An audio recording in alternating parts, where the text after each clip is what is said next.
Good morning, everyone, and thank you for joining us today at the Center for American Progress Action Fund. Our program is going to begin momentarily. We ask that you please silence all cell phones and personal devices. At the end of the program, there will be time for a question and answer session. We will have someone with the mic come around to you, and we ask that you please state your name and organization before asking a brief question. Thank you.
Good morning, everyone. My name is Neera Tandon, and I'm president of the Center for American Progress Action Fund. We are thrilled to host this critical discussion of our nation's foreign policy in this moment in time.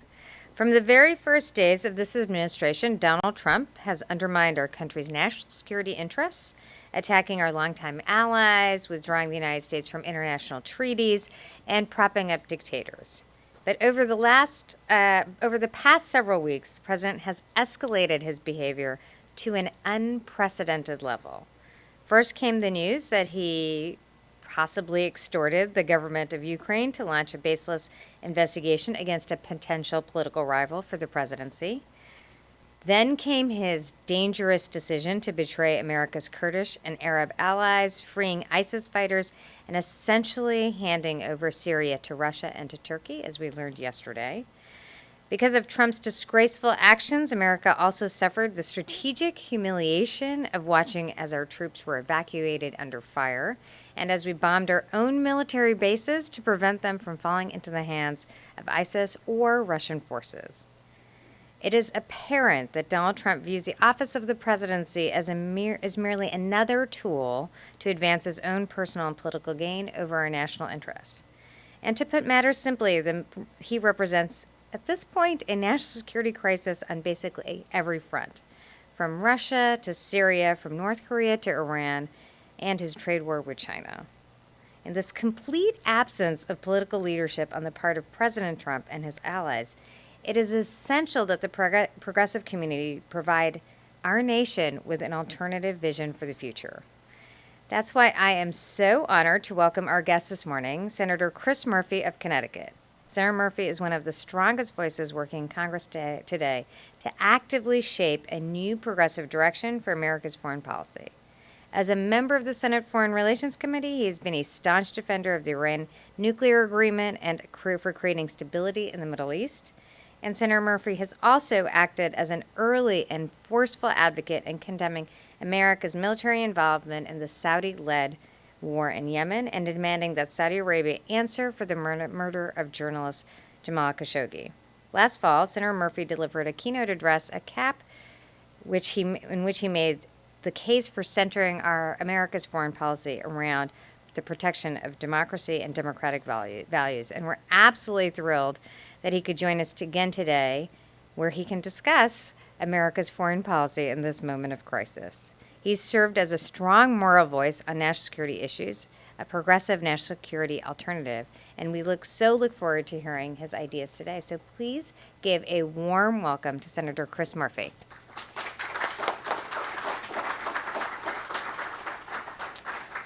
Well, thank you very much, Neera. Thank you to all of my friends here at CAP, especially those who work in the national security space. Looking forward to joining Kelly up on stage and taking some of your questions in a moment. Listen, the most important, the most sacred responsibility that a president of the United States has is to keep Americans safe. Everything else that we care about as citizens of this great nation, it matters very little if our physical safety and the safety of our loved ones isn't assured. That's job number one of the President of the United States. Now, listen, I believe that the President has likely committed offenses that are worthy of impeachment. In the wake of Bill Taylor's stunning testimony yesterday, I think it's become increasingly clear that the President has engaged in a disqualifying breach of trust with the citizens he serves. Now, obviously, we need to wait for the articles of impeachment if they do arrive in the Senate before anybody can make their decision in my chamber on removal. But the publicly stipulated facts already surrounding the president's shadow foreign policy, designed not to advance the national interests but his own personal political interests, they are damning. Now, so far, my Republican friends have rallied to the president's side, by and large, despite public opinion moving pretty quickly against the president and in favor of an inquiry in the House. And so today, I want to take some time to elucidate the costs to the physical safety of the nation as Republicans continue to protect the president from the consequences of his misdeeds. Now, Ukraine and Syria do get all of the attention today for good reason. But the scope of our foreign policy dysfunction as we sit here today is truly breathtaking in scope, and it's frightening in the danger that it presents to the safety of Americans. We're watching American national security policy go fully and completely off the rails everywhere. Our global reputation, our credibility, it's been shattered to pieces, and nobody knows whether it can be reassembled. Our nation's defenses have never been weaker. Our enemies are gathering strength by the day. Concern for what America thinks around the world is waning. Now, right now, before our eyes, American power is in potentially irreversible freefall, and our nation's safety is at risk. American citizens, they're looking to the Senate for leadership, but when they lift up the hood on my institution, they're looking for steely-eyed patriots, and all they're finding is blind partisan. What's the cost, I ask my colleagues, of letting America slide into global irrelevance? How many American lives are going to be lost ultimately because Republicans sat on the sideline and let American influence fade as our president becomes a toxic commodity, the butt of jokes, an international pariah? What must it take for the United States Senate to put aside party and come together to salvage our shrinking American security? So to understand the real scope of the damage that's been done outside of the daily headlines, I want to step away from those headlines for just a few moments this morning, and take you on a tour of the world for the next 15 to 20 minutes so that you can understand just how sweeping the damage has been to our national security interests. Now, to get in all of the catastrophes that Trump has created, I'm going to have to move fast. I'm going to jump from one corner of the world to the other, and I hope everybody can keep up. Let's start by getting the headline-making crises out of the way. The power of the American executive branch, it has no equal. There's no individual in the world who has more power than Donald Trump has today. And with that power comes responsibility, comes with guardrails. One firm promise that the president must make to those that he governs is not to use the powers of the Oval Office for his personal or financial interest. But it is now clear, beyond a reasonable doubt, after all this testimony, much of it from Republicans, that President Trump has turned our support for Ukraine into a personal poker chip to be cashed in order to get Ukraine to help him destroy his political rivals. This just isn't allowed in a democracy. But the damage done by Trump's corruption of the Ukraine relationship, it's far beyond this broken covenant with the American people. He pulled essential assistance to Ukraine just when their new president needed U.S. support the most. And Russia received the message. They will act more aggressively towards Ukraine because they now know that the U.S. interest in Ukraine isn't Ukraine's sovereignty. It's the perpetuation of Trump's personal grudges. Our support for Ukraine was, of course, really about a message-sending exercise regarding the sanctity of borders. That message is now compromised, and other countries contemplating aggressive moves have noticed that America has blinked. Now, Syria is the other narrative that dominates the news channels today, a place where the president has engaged in one of the worst, most abominable acts of double-cross in the history of the American presidency. We convinced the Kurdish military to fight ISIS for us. We convinced them to take down their defenses against a potential Kurdish invasion. And in return, we promised to protect them. And then, out of nowhere, a week and a half ago, Trump stabbed the Kurds in the back. He announced the pullback of our forces and invited, by press release, the Turkish army to march into Syria and destroy our ally, the Kurds. Then he totally validated the Turkish invasion with a ceasefire deal that frankly gives Turkey everything they want and just sows the seeds of more conflict. The damage to our nation's security done by this one single act is almost too comprehensive to list in one speech. ISIS detainees have escaped their jail cells and are now likely reconstituting and possibly planning new attacks against the United States. Now, they can plot without fear of interruption because the Kurds have ended their fight against ISIS. They're just trying to survive the Turkish offensive. The list of global players who have become stronger because of Trump's decision are a murderer's row of U.S. adversaries: Russia, Iran, Bashar al-Assad. It's a nightmare in Syria today for U.S. national security interests, and it's going to get much worse before it gets better. Now, the Ukraine and Syria fiascos have meant that everyone has already forgotten the mind-blowing screw-up where Trump single-handedly destroyed the Afghanistan peace talks. Trump's negotiators had conducted delicate negotiations with the Taliban for months, only to see Trump in one tweet blow it all up.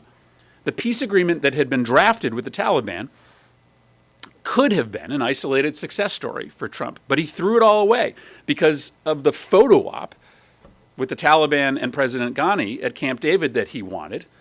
It was more important to him than the actual deal. And when it didn't materialize, he walked away from the entire project.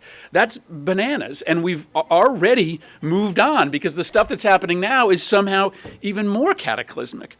But in one fell swoop, Trump, he cut the legs out from under our partners in the Afghan government. He injected a new level of chaos into Afghan politics. He legitimized the Taliban without actually getting them to make any peace concessions. His Camp David bait and switch makes it more likely that the Taliban, the group that harbored the 9/11 terrorists, will continue to ascend in Afghanistan. And that's horrible for our national security interests.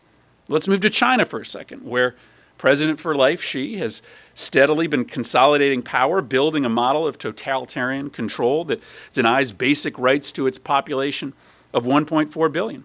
The United States has watched from the sidelines as China not only conducts cultural genocide against its Muslim Uyghur population, but we've watched from the sidelines as China grows its global clout and exports its model of surveillance and oppression around the world. We've watched from the sidelines as China's military continues to gain strength and push their unlawful territorial claims in the Western Pacific, compromising the potential future freedom of navigation. We've watched from the sidelines as their Belt and Road Initiative is forging linkages across the globe, building a foundation for long-term technological, economic, and strategic dominance. We've watched all this, and Trump has done nothing. Why? Because the sum total of our bilateral interactions with China under Trump has been a bungled, disastrous, job-killing trade war. It's a trade war that literally only made sense in Trump's mind and his campaign speeches, but it never had a chance to succeed without potential partners that the president never tried to enlist. Every single day, Trump is losing this trade war badly. Our trade deficit with China isn't going down, it's going up. The tariffs on Chinese imports, they're going to cost middle-class consumers about $1,000 a year, according to some reports. Our economy slowed down, and we may lose 300,000 jobs because of this trade war. It's an unmitigated economic disaster for our nation. And this nightmare, like all others, seems to be getting worse. Now, with the exception of the Uyghurs, nowhere in China's heavy-handed repression campaign has things been worse than in Hong Kong. And yet again, we have been totally absent. In Hong Kong, brave pro-democracy protesters should be seen as America's best friends. Chinese people are risking everything to fight for basic freedoms. There's no better way to undermine China's unfair trade model than to promote the rights of its consumers and citizens. But Trump promised the Chinese regime that he would offer no support for the Hong Kong protesters, an unconscionable promise that he's kept while China runs circles around him on trade talks. Right up the road in Asia is perhaps the most immediate and terrifying existential threat, a nuclear-armed, homicidal dictator with the capacity and willingness to nuke us and our allies in the region, in North Korea. A lot of ink has been spilled on the pomp and circumstance of Trump's summits and the ongoing love affair that he claims with Kim Jong-un. But what has actually been the result of nearly 3 years of Trump's North Korean diplomacy, besides stroking Trump's ego? The answer is nothing. Kim continues to fire missiles into the Sea of Japan. He continues to quietly build up his nuclear stockpile. Meanwhile, we abandoned the South Koreans. We canceled our joint military exercises. We nearly withdrew our troops entirely. Kim got international recognition and essentially a free pass to keep building his arsenal and making it more deadly, while we weakened all of our regional alliances. America and the world are dramatically less safe now. Now, all over the world, dictators like Kim and would-be dictators, they're racking up stunning records of human rights abuses right now because they know that under President Trump, America is really going to raise no issue, no protest. In the Philippines, for instance, there have been 20,000 people vanished in extrajudicial massacres by President Duterte. No protest from the United States, as 20,000 people have disappeared. Thousands of political dissidents are being locked up in places like Turkey and Egypt and Saudi Arabia. These are supposed U.S. allies. And these political prisoners have no one to speak for them because America now doesn't do anything about civil rights or human rights. We've disappeared from the human rights playing field. In Saudi Arabia, in fact, their leadership felt so emboldened by Trump's embrace of brutal strongmen that they kidnapped an American resident who was critical of the Saudi regime. They chopped him to pieces and then they got rid of his body parts. The response from the United States to Jamal Khashoggi's murder was to visit Riyadh. The American Secretary of State went there for a smiling photo op to make sure that every foreign leader in every corner of the world recognized that human rights abuses would be forgiven pretty immediately by this new American regime. Now, elsewhere in the Middle East, things are falling apart fast, due mostly to the Trump administration's incompetence. It started with this nonsensical fracture of relations between Saudi Arabia and another key U.S. Gulf ally, Qatar. It was the kind of disruption that, frankly, would normally be papered over and fixed by a competent U.S. administration, probably in days. But 3 years later, these two countries, Saudi Arabia and Qatar, still aren't talking, largely because we did nothing to fix it. Making matters worse, Saudi Arabia and their remaining stable friend in the region, the UAE, they're not getting along now either. Now, these would normally be rifts that a U.S. administration could heal very quickly. But now these hyper-wealthy Gulf powers, fractured from each other, will be more likely to fight proxy wars against each other in places like Syria or Lebanon or Libya, creating more civil conflict in dangerous places to the United States. Now, the Saudis and UAE fell out because Trump has allowed the Yemen war to rage out of control for so long that events on the ground have become so chaotic that the anti-Houthi coalition, it just is coming apart at the seams. But that's not even the worst about Yemen for our national security interests. Trump has basically refused to use America's diplomatic muscle to put an end to the conflict, despite the parties begging for the United States to do just that. And instead, he's just piled more weapons and more bombs into the conflict. The result is tens of thousands of innocent Yemenis, many of them little children, dead, and young Yemenis being radicalized against the United States. Now, that's especially scary because the war has allowed ISIS and al-Qaeda in Yemen to grow in strength, and now they have ample recruits to join their anti-American crusades. Iran, the patron of the Houthis, has been empowered in Yemen too, as our coalition falls apart and the war pushes the Houthis closer to Tehran. But of course, that's just the tip of the iceberg when it comes to how badly our Iran policy has failed. Every one of the president's national security advisors told him to stay in the nuclear agreement. Trump ignored all of his advisors, like he's ignored all the rest of the counsel that he's received on major foreign policy matters. He canceled the agreement and he implemented a series of unilateral sanctions coordinated with no one. Iran feeling cornered, but also not feeling particularly vulnerable, given the fact that America couldn't recruit any of our friends to the new anti-Iran campaign. They hit back against oil tankers, American drones, Saudi pipelines. We now seem perpetually on the precipice of war with Iran. And meanwhile, they've restarted portions of their shuttered nuclear program. We even convinced a single nation to join us in new sanctions. And there's absolutely no chance that Trump is going to secure a better deal than the JCPOA before he leaves office in a year. Iran is a bigger menace than it was before he took office. And they just scored another big victory with Trump's abandonment of the Kurds, since their ally, Assad, is going to take the place of the United States as the protector of the Kurds. That gives Iran access to more parts of Syria. Now, in the very tumultuous region of the Middle East right now, the only leader that is happy with Trump's dangerous, bizarre non-strategy on Iran has been Benjamin Netanyahu. But it looks like he is now on his way out of office. His allegiance with Trump has left his successor a frightening legacy. Under Trump's watch, the two-state solution in Israel, a longtime bipartisan linchpin of American policy in the Middle East, it's effectively fallen apart. Trump has allowed Israel to take steps that make a future Palestinian state almost impossible. And for 3 years, he's put his son-in-law, whose only experience was using his father's money to buy real estate, in charge of brokering peace between Israel and the Palestinians. It was a joke, and everybody knew it. But since Trump was president, everybody had to play along. Now there's no peace plan. There's never going to be a peace plan. And the chances for one are almost non-existent after 3 years of the Trump administration. In Libya, Trump admittedly inherited a pretty miserable situation. But somehow, like everything else, he managed to make it worse.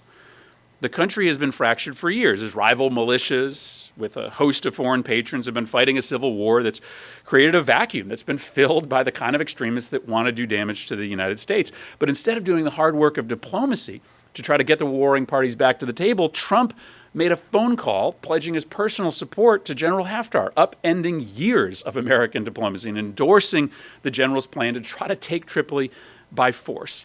As a result, fighting there continues, peace talks are failing, and the humanitarian crisis grows by the day.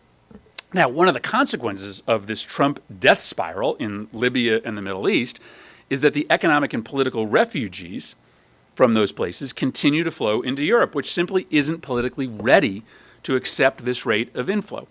And by slashing the number of refugees that the United States takes from 100,000 down to 18,000, we've communicated to the Europeans that we have no interest in helping. But just like everything else, Trump has made the assimilation of Muslim immigrants into Europe even harder by setting up this model for racist, xenophobic demagogues and right-wing nationalist political parties who want to bring Trump's form of political nativism into Europe. Nationalist political parties are on the rise all over the West, and Trump is absolutely central to their development. He gravitates not towards Angela Merkel, whose courageous leadership has helped keep the EU together, but to Viktor Orban, who stoked the embers of nationalism to take Hungary down a dark path. Trump and his nationalist compatriots, they weaponize fears of immigration and cultural trends to justify really bad policies. When right-wing groups try to copy Trump's success and deploy playbooks in their country, all throughout Europe, he doesn't stand up and object as the leader of the free world should. He offers a wink and a nod, sometimes a warm embrace. That destabilizes Europe. Now, he doesn't stop there in trying to undermine European democracy. He's carried out a systematic, purposeful campaign to weaken the European Union and NATO. By now, we've kind of all grown used to Trump's attacks on globalism, but it is still pretty extraordinary that we have a president who doesn't just attack the specific institutions that he loathes, like the UN or the EU or NATO. He levels regular broadsides against the entire concept of global cooperation.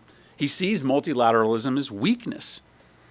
And he's cheerleading to get Britain out the door of the EU. He's constantly attacking NATO, even to the point of wondering out loud whether the United States would defend NATO allies if attacked.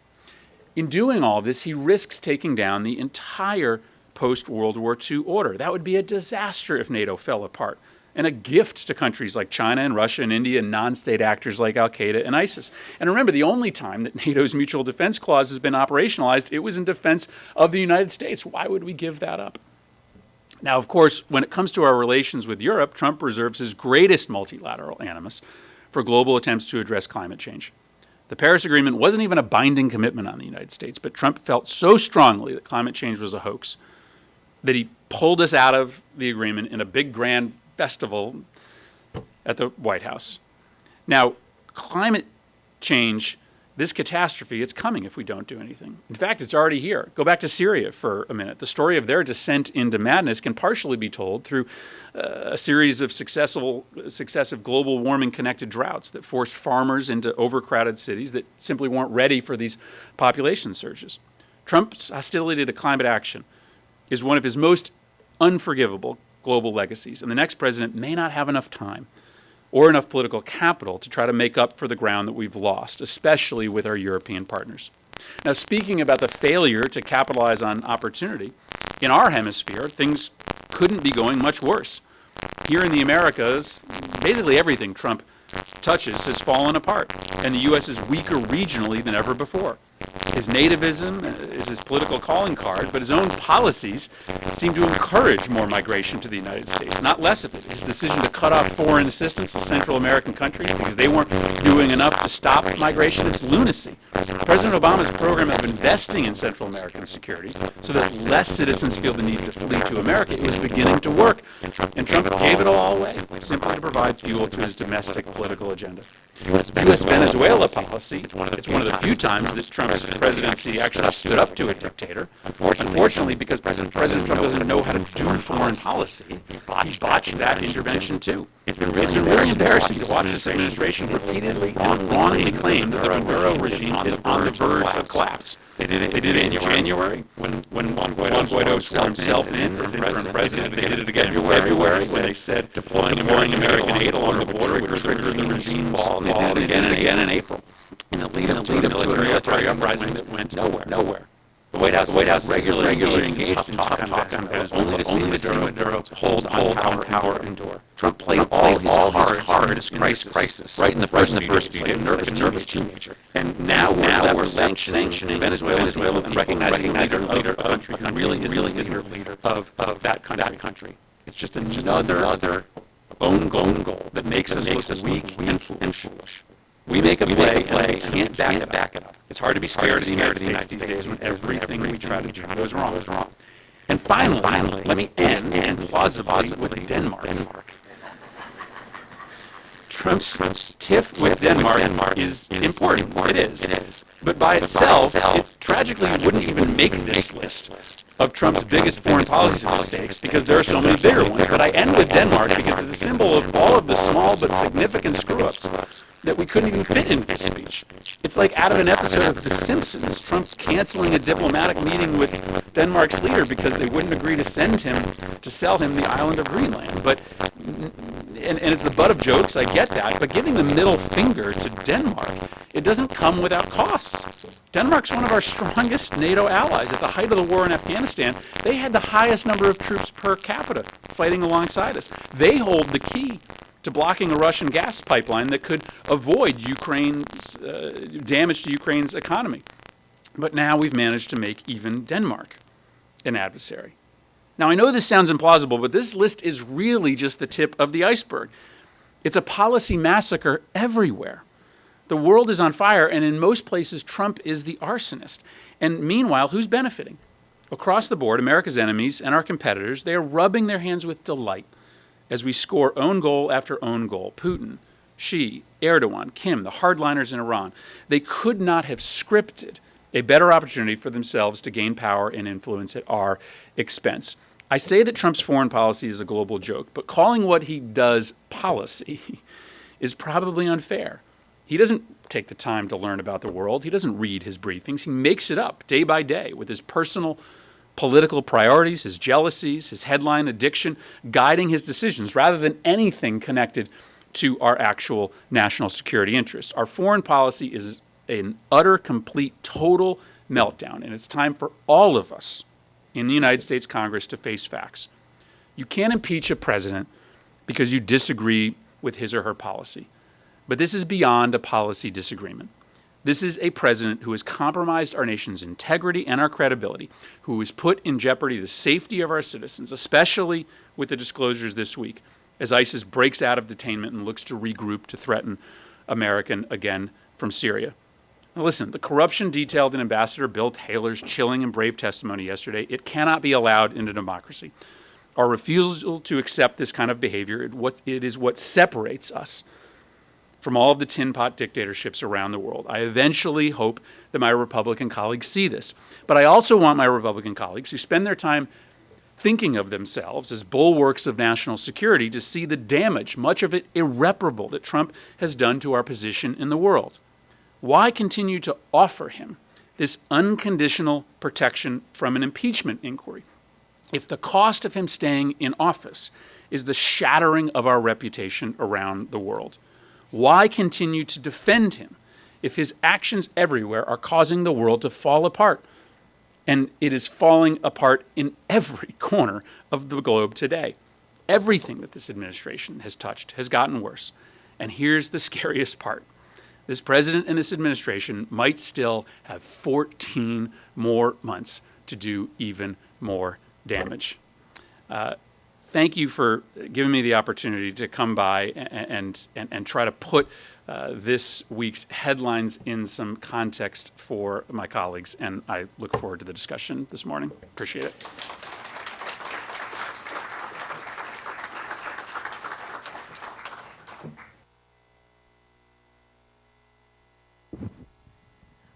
Well, that was quite the tour d'horizon of national security malpractice. I'm a little depressed after that. But thank you, Senator, for the very comprehensive laydown you had of all of Trump's national security crisis. I'd like to kind of pick up on a few themes that you discussed. It's clear to me that Donald Trump constantly is putting his personal political interests above the national interests. And it's interesting for me to see, as a national security person, the impeachment streams and the national security streams starting to merge around this issue. Average Americans look at the impeachment inquiry in Washington and they think, this is a lot of politics. But clearly there are some major national security long-term implications of this. How would you explain to Americans why this is so damaging to American national security interests? Well, what I think is interesting is that the public support for impeachment moved pretty quickly as soon as folks got the opportunity to see this transcript of the phone call with President Zelensky. I actually think we should probably give Americans a little bit more credit. I think they recognize fundamental corruption when they see it. And when they saw this clear evidence of the president trying to trade away American national security interests in order for political help, you saw a 20-point immediate jump in the number of people who thought that the House had to move forward on removal. And frankly, a new Quinnipiac poll this morning shows those numbers continuing to move upwards. Now the majority of Americans support the inquiry, and more Americans actually support him being impeached than don't support him being impeached. And so I think the explanation is pretty simple, that the one thing a president cannot do is use America's national security as leverage to try to destroy his political opponents. The one thing you can't do is deliberately make our country less safe in order to get reelected. That's a sentence, right? That's not a paragraph. And I think that folks understand it. And I think that's why it's probably important that the House, keep its inquiry focused on the story of corruption in Ukraine, because it is the simplest encapsulation for Americans as to how the president has put himself and his personal interests above the interests of the country. And I frankly give Americans credit that they figured that out pretty fast. And as you have more and more testimony from people like Bill Taylor, it's just going to cement that view amongst folks who are even paying a modicum of attention to all of this.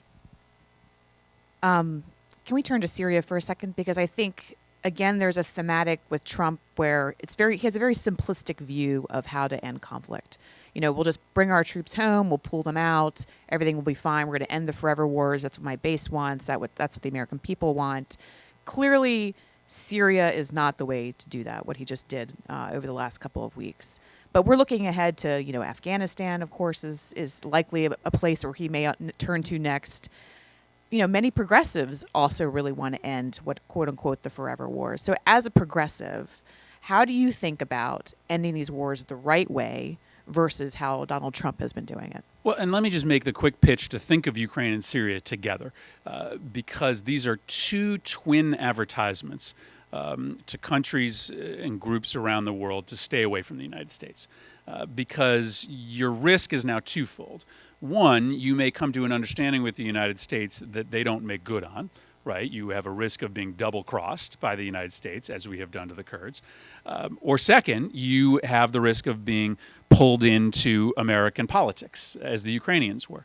And so you now have these two, blinking red lights telling you to stay away from aligning yourself with America. In Syria, you are right. Many of us, frankly, were very skeptical of the utility of putting a couple thousand troops in Syria to begin with. I was amongst them.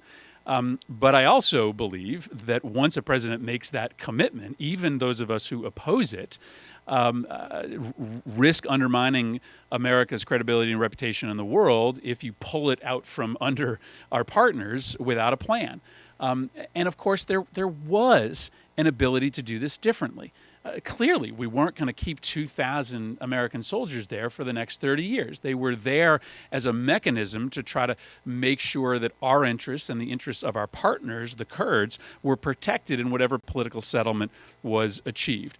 And Trump wasted 2.5 years. He didn't do any of the hard work to try to work out a political solution in that part of the country that could protect the Kurds, the Arabs, and the Turks. Pompeo will tell you that he did, but they were frankly distracted by a million other crises and were devoting relatively low-level diplomats to that portfolio. And then I think we all have to ask ourselves the question as to whether any president has the capabilities in order to solve a problem like Northeast Syria. In a piece that I wrote for The Atlantic a few weeks ago, arguing some of the elements that I think would be part of a progressive foreign policy for the next Democratic president, I argue that you have to recognize that we need a new class of warrior diplomats, right, of hardened State Department capabilities. Hillary Clinton was starting to work on this, that could go into places like the Kurdish areas of Syria and do the kind of things that, unfortunately, 20-year-old Marines or special operators have proven pretty incapable of doing. And so we've got to talk about this in terms of capabilities moving forward. It's not ridiculous to have a plan to get U.S. forces out of Syria. What's unconscionable is to move those forces out of Syria without a plan, and that's what happened. Donald Trump seems to be a man with no plan on everything.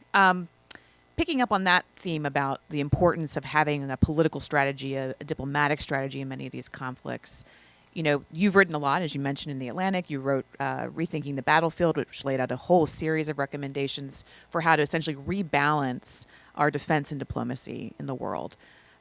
Is it, in your mind, realistic This feels to be like a congressional unicorn about increasing the foreign affairs budget and decreasing the defense budget and leaning in with our diplomats. But there's lots of invested interests around these budget disparities. So if you're looking ahead, what do you think is actually achievable on that front potentially for a new president? Well, listen, of course it's realistic because what we're talking about is increasingly a rounding error for the Department of Defense budget. So we're delivering budget increases to the Department of Defense in the neighborhood of 50 to 70 to 80 billion dollars a year. That represents the entirety of the non-defense, non-intel foreign affairs budget. So my long-form piece on proposing increases to the non-military foreign affairs budget recommends doubling it over 5 years. That represents the 1-year increase to the Department of Defense. And I just think there's so many places in the world in which, our military is doing credible and laudable service, but you can make the clear argument that money spent a different way would be more impactful. Take the western edge of Russia as an example. So we don't blink every budget year in reauthorizing $4 billion in funding for what's called the European Reassurance Initiative. $4 billion is a lot of money, and it puts a lot of troops and a lot of equipment into Eastern Europe. And that's important. We probably do need to send a signal to Russia that NATO is strengthened. If he thinks about trying to mess with anybody who's in the alliance, there's going to be a price to be paid. But just query for a moment, if you took that $4 billion and you spent all of it on helping make countries in Russia's periphery energy independent, right? Help them with renewable energy projects, connections away from Russia. You spent that money on building up real anti-propaganda capabilities. I mean, $4 billion could rebuild the entirety of America's anti-propaganda efforts that are languishing right now. Just ask yourself whether Putin would feel more annoyed at not being able to sell his oil and gas to anybody in his periphery, or having actual counter-propaganda work done by folks on his edges, rather than what exists today, which is just him sort of looking out and seeing an additional brigade in a NATO country that he frankly was not likely to march his army into to begin with. There's just a better way to spend the money that we're spending today. Completely agree. I was struck in your speech about your reference to Murderers Row, which I think is a fabulous name for all the dictators that Donald Trump seems to appreciate around the world. It's very clear that President Trump has no interest in human rights as part of our leadership in the world. He's made it very clear. Secretary Pompeo has also made it clear. How do you think about human rights in the context of American foreign policy? I mean, some people will say that Donald Trump's just being honest. He's just being honest about a new approach to the world that says, yeah, we have interests that are going to at sometimes trump our values. But it's very clear to me that there's a long-term erosion of American leadership and morality around this. So what is your perspective on human rights? So I just don't buy this dichotomy in which we put interests over here and values over here, right? I mean, I think when we're talking about the importance of human rights and democracy abroad, there's certainly an element of it which involves an altruistic belief that everybody should, have access to self-determination, and people shouldn't be killed or imprisoned for their political beliefs. It's okay to just do the right thing. But we also care about human rights and democracy promotion because it's really important to U.S. national security interests for a number of reasons. First and foremost, countries want to align themselves with the United States. People want to align themselves with the United States because of our model, right? Our ability to deliver self-determination to our people, our decision to allow for political dissent without consequence. And when we don't live those values abroad, it just makes it less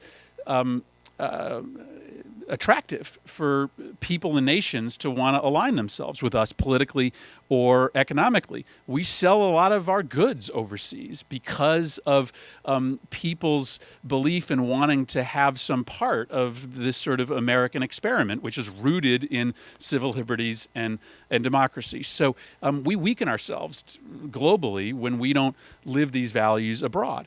But China is developing the technological tools of repression that ultimately could be adopted by an American president or an American regime if we don't put up a fight. The kind of exclusion and detainment and murder of people who practice different religions or who have different skin colors, who speak different languages. You're seeing the grass shoots of that in America today too. We're locking up kids who look different than white Americans and speak a different language in detention camps along the border. It makes it a lot easier for presidents to get away with explaining to America the necessity of that practice if it's happening all over the world and we're doing nothing to stop it. So I think there's a creep that happens into the United States of democracy erosion and human rights abuse if we don't fight it in other places. And I also think it weakens our ability to have influence in the world if people don't see us pushing these things that we say matter to us outside of the United States. Well, it's good to hear you talk about values and human rights as a comparative advantage for the United States in competition with China and Russia. It's something that's near and dear to my heart, so it's very good to hear you say that. But to pick up on that, and maybe this is sort of one last question, then we'll move to the audience. It's very clear that you just articulated a connection between foreign policy and domestic priorities. How do you think about that? How do you think about domestic policy and the foreign policy aspects of achieving what we want to do at home? Well, and this is, partially what I argue to my progressive friends, that, no matter what your domestic progressive priority is, there's a foreign policy element to it, right? If you care about protecting democracy at home, then you do have to have some strategy to stop or abate the tools of repression and surveillance that are being developed around the world. If you care about the detention of kids on the border, then you should probably object to it when it happens other places as well. If you care about climate change, you can't solve that problem without not just rejoining the Paris Accord, but actually engaging in massive diplomatic efforts to get other nations to do more. If you care about the fairness of the economy here at home, then you can't ignore the fact that the economy is global. And a lot of my Democratic friends who don't ever want to look at another trade agreement, need to really think about whether the way to protect American economic interests is to just not engage in platform raising exercises with other countries. So I just think that even if you're a domestic progressive, you have to recognize that you can't win the fights that you care about here if you are not engaged in building a progressive foreign policy. And I think if we talk about it in those terms, we'll win a lot more of our friends to this cause of thinking and caring about the world. Senator, let's go to questions. One in the back, please, sir, in the green jacket.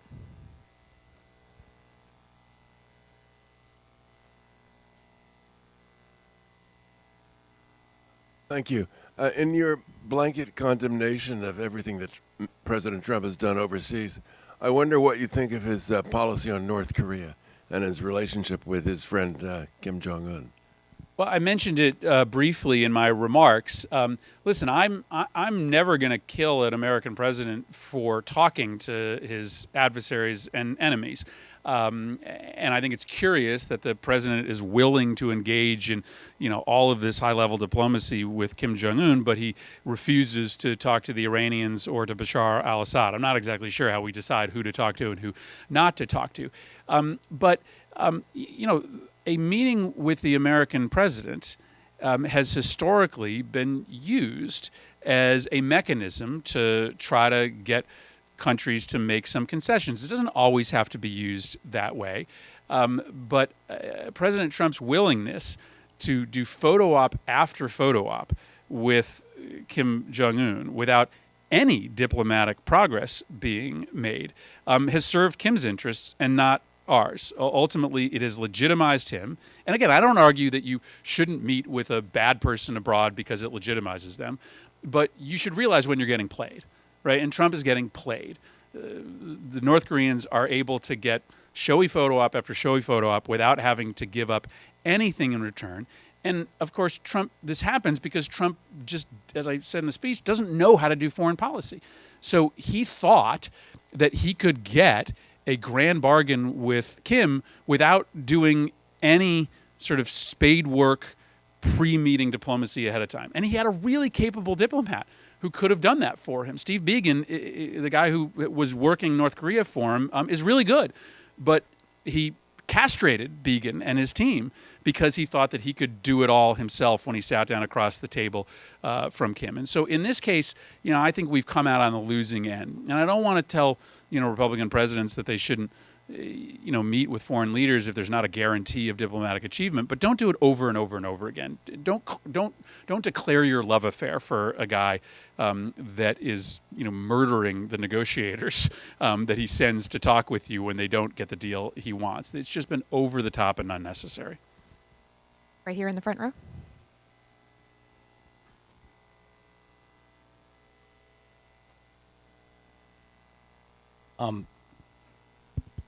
On Syria, I would add Hezbollah to your list of winners, and Netanyahu, you said, was happy about it, but actually Netanyahu is not happy. He actually isn't happy with the Syria policy, which is pleasing no one in the region, and Netanyahu was quite clear that exposing the Kurds was not in Israel's interest. Given that Trump isn't going to be removed anytime soon, and given that notwithstanding your excellent arguments, and given that sometimes Trump does the right thing, like when Ivanka got to him on the chemical weapons issue, or when General Dumford, I believe, got to him on the first Syria pullout, that sometimes the Trump administration, sort of at the last minute, in a mercurial way, will do the right thing. How can... And given that there was some truth to what Mitch McConnell said when he said, sanctions on Turkey can't be the beginning, middle, and end of, that could be our only approach to how we're approaching Turkey right now. How can the Democrats get organized in terms of pushing their Republican colleagues and pushing the White House to do the right thing at more of these decision points? Getting into the White House thinking, given how dysfunctional the National Security Council is, to articulate, the right thing to do on all of these crises you're talking about, because we have some worse crises coming, and you're sort of presaging what's coming, and we're going to have to act more quickly than waiting for Trump to be removed. So, you were right that Hezbollah is another winner here. And just to clarify, I didn't say that Israel was happy with the Syria policy. I said that Israel was happy with the Iran policy. Listen, I'm raising these alarms and trying to convey the scope of this disaster to my Republican colleagues. And I gave a version of the speech on the Senate floor last week because I think there is a real limitation to what Congress can do to fix all of these various fiascos. The day-to-day management of foreign policy is vested in the executive branch, and the tools that we have at our disposal are blunt and often ineffective. And I would argue that an example of that is this coming conversation about Turkey sanctions.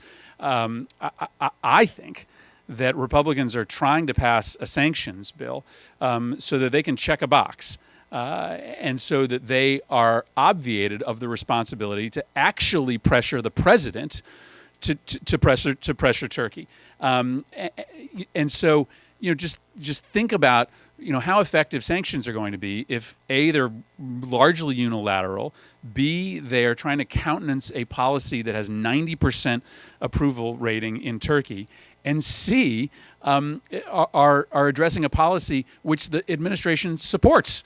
The administration is supporting and defending the Turks' invasion of Syria. And so how effective are sanctions going to be if the president isn't going to really work on them and implement them?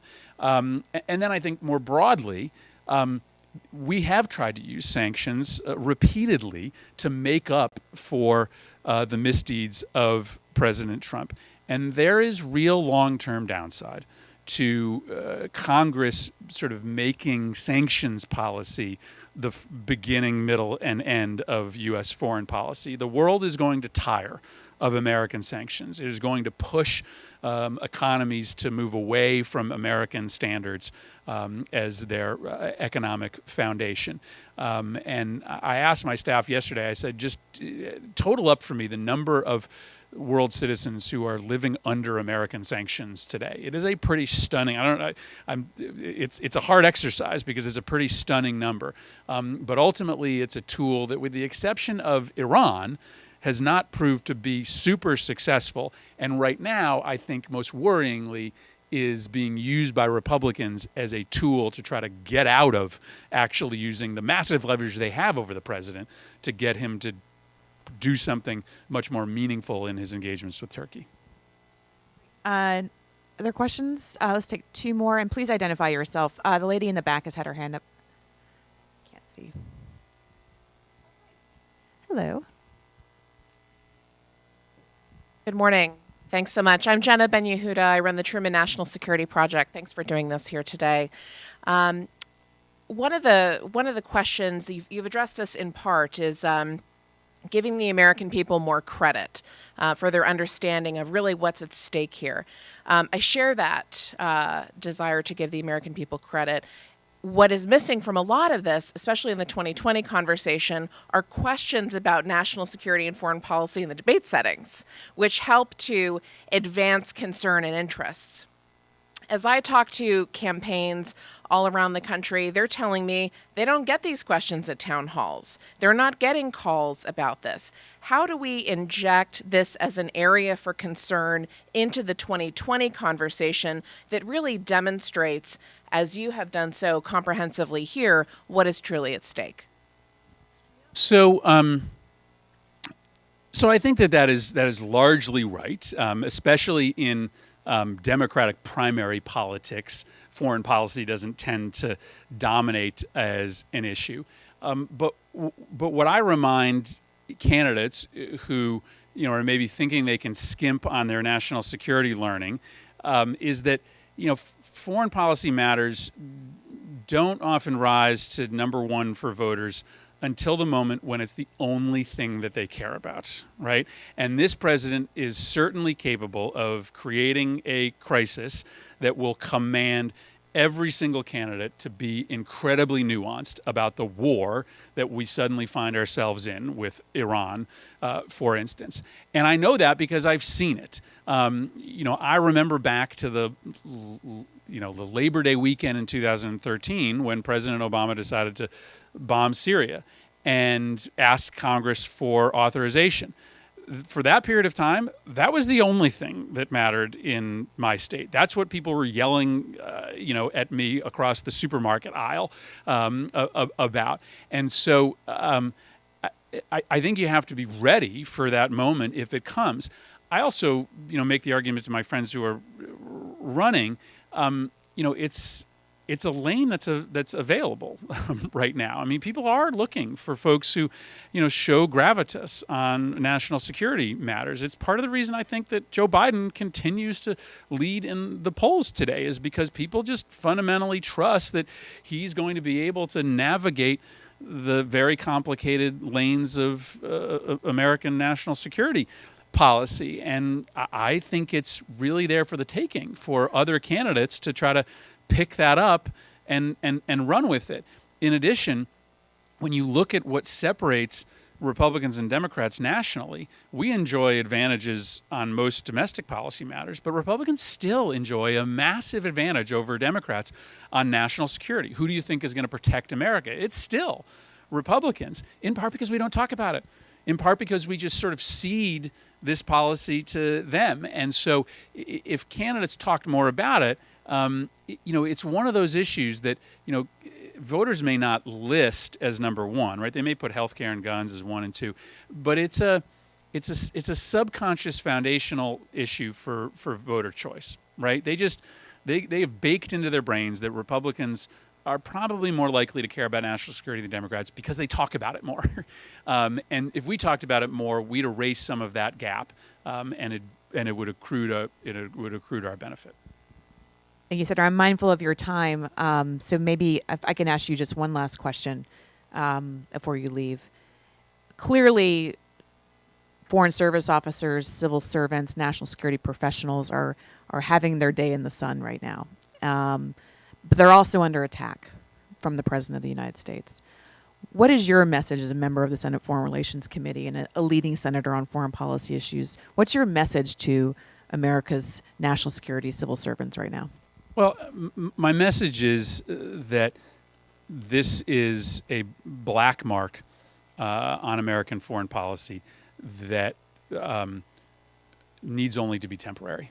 That we will make sure, if Democrats win the White House and the Senate, that we return the protections that historically existed to those who choose to serve our country, whether in the military or in the foreign service.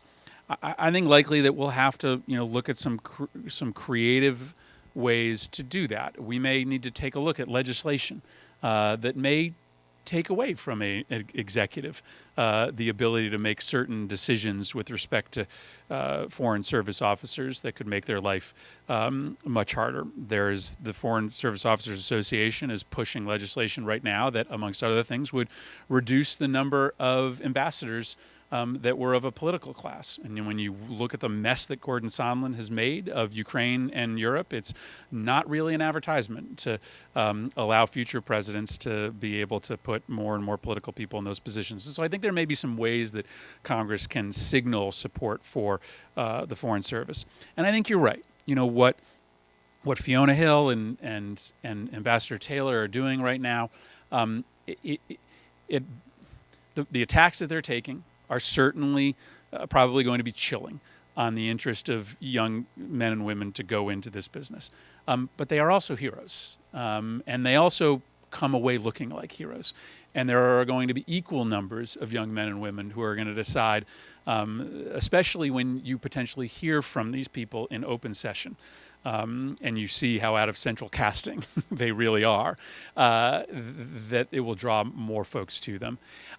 I know this was long. There was a lot to cover today, and I appreciate you all giving me the opportunity to lay it all out there. I just thought that it was time for somebody to put all in one place the various catastrophes that exist, if only because I think that my colleagues need to all see it in one place, because as they're deciding how they order their priorities over the next several months, as they decide how much allegiance to the country matters versus allegiance to their president, they need to know what the risks are of choosing the latter rather than the former. And I appreciate you giving me the space to make that case today. Well, thank you, Senator, and thank you for your clarity around the crisis that we're facing now, and your leadership, of course, in the Senate on all things foreign policy, but especially on a values-based foreign policy that we appreciate so much here at CAP. So thank you very much for coming today and laying it all out for us. Thank you.